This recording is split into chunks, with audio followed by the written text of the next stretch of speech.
में अभी चुनाव हुआ। बिहार में विपक्ष के नेता कहाँ भागे सदन छोड़कर। जी। जो विपक्ष हमलावर है एसआईआर के मुद्दे को लेकर, तो सदन में रहना चाहिए ना। इनका नाम बिहार लिस्ट से कटा है। वही लोग 2 दिन बाद 4 दिन बाद खुद जाके सरेंडर हो गए कि नहीं, हमको ये लोग सिखला कर लाए थे, हमारा नाम नहीं कटा। जनता ने उनको नकारा है।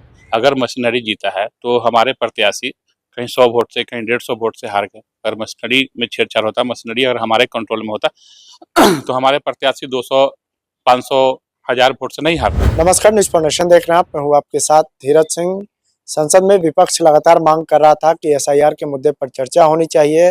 अब चुनाव सुधार को लेकर संसद में चर्चा हो भी रही है। हमारे साथ है भाजपा नेता मुकेश निषाद जी। मुकेश जी, एसआईआर को लेकर लगातार विपक्ष डिमांड कर रहा था कि संसद पे इस पर बहस होनी चाहिए। एसआईआर पर तो नहीं, लेकिन चुनाव सुधार के मुद्दे पर आज चर्चा हो रही है। पहले तो विपक्ष लगातार कह रहा है कि एसआईआर के कारण ही लोकतंत्र खतरे में है। पूरे देश भर में चुनाव आयोग खेल कर रही है। देखिए, अब जिस विपक्ष की बात कर रहे हैं, बिहार में अभी चुनाव हुआ। बिहार में विपक्ष के नेता कहाँ भागे सदन छोड़कर। जो विपक्ष हमलावर है एसआईआर के मुद्दे को लेकर, तो सदन में रहना चाहिए ना। बिहार के आपने देखा होगा, लोग खोज रहे थे कि विपक्ष के नेता कहाँ है। विपक्ष के नेता सदन से गायब थे। उसी तरह राहुल गांधी है, बिहार में इन्होंने एसआईआर के लेकर यात्रा किया था, और जिन जिन लोगों को इन्होंने सामने लाकर प्रस्तुत किया कि इनका नाम वोटर लिस्ट से कटा है, वही लोग 2 दिन बाद 4 दिन बाद खुद जाके सरेंडर हो गए कि नहीं, हमको ये लोग सिखला कर लाए थे, हमारा नाम नहीं कटा है। तो इनका तो शुरू से ही आरोप झूठा रहा है और जनता ने इनको नकारा है। एसआईआर होना चाहिए। आज देखिए ना, अभी लखनऊ की 2 दिन पहले मैंने न्यूज में देख रहा था कि लखनऊ में जो सफाई कर्मचारी 160 कर्मचारी घर छोड़ के, एसआईआर जब हो रहा है उत्तर प्रदेश में, तो 160 कर्मचारी घर छोड़ के भाग गए। तो ये तो साफ जाहिर होता है कि विदेशी लोग हैं। हाँ, बांग्लादेशी लोग हैं। अगर इस देश के नागरिक होते, मूल नागरिक होते, तो उनको घर छोड़ के भागने की क्या आवश्यकता थी। लेकिन बिहार में चुनाव हुआ तो तेजस्वी यादव तो कह रहे हैं कि वहाँ लोकतंत्र हार गया, मशीनरी जीता है। नहीं, अगर तेजस्वी यादव को तो ये बोलना नहीं चाहिए, उनको तो शर्म आनी चाहिए। जनता ने उनको नकारा है। अगर मशीनरी जीता है तो हमारे प्रत्याशी कहीं 100 वोट से, कहीं 150 वोट से हार गए। अगर मशीनरी में छेड़छाड़ होता, मशीनरी अगर हमारे कंट्रोल में होता तो हमारे प्रत्याशी 200, 500, 1000 वोट से नहीं हारते, सारे के सारे जीतते। और उससे पिछले चुनाव में देखें, 2015 में, 2020 में क्या हुआ, उनकी पार्टी 75 सीट लाई। उस समय मशीनरी कहाँ थी। ये सब कहने की बात है, जनता ने उनको नकारा है।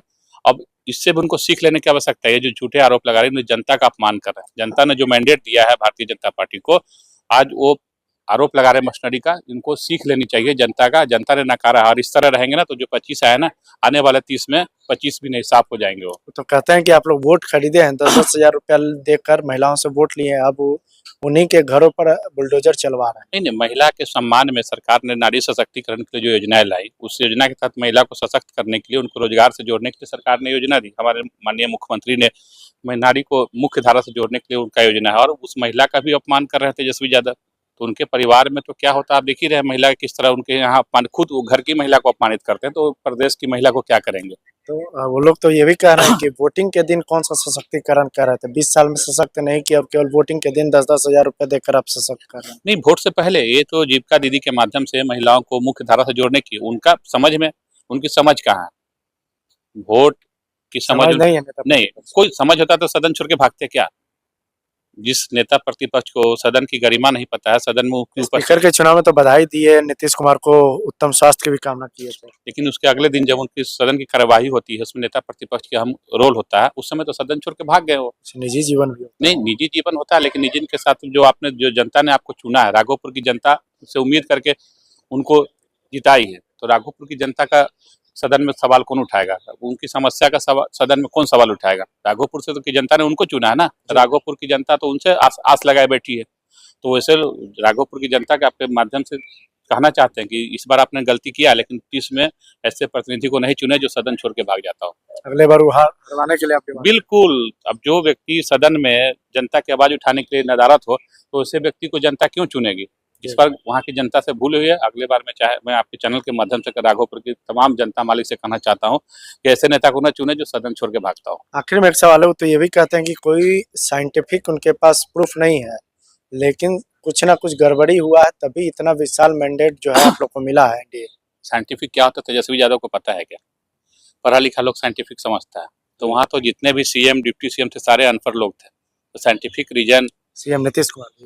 नहीं, हम क्या बोल रहे हैं, जी। आप तेजस्वी यादव की बात कर रहे हैं धीरज जी, ऐसे मत बोलिए। नीतीश जी हमारे पढ़े लिखे इंजीनियर हैं, जी।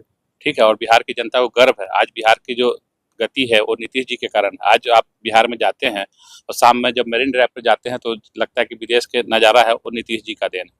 तेजस्वी यादव को क्या पता है, वो पढ़ा लिखा है नहीं, जी।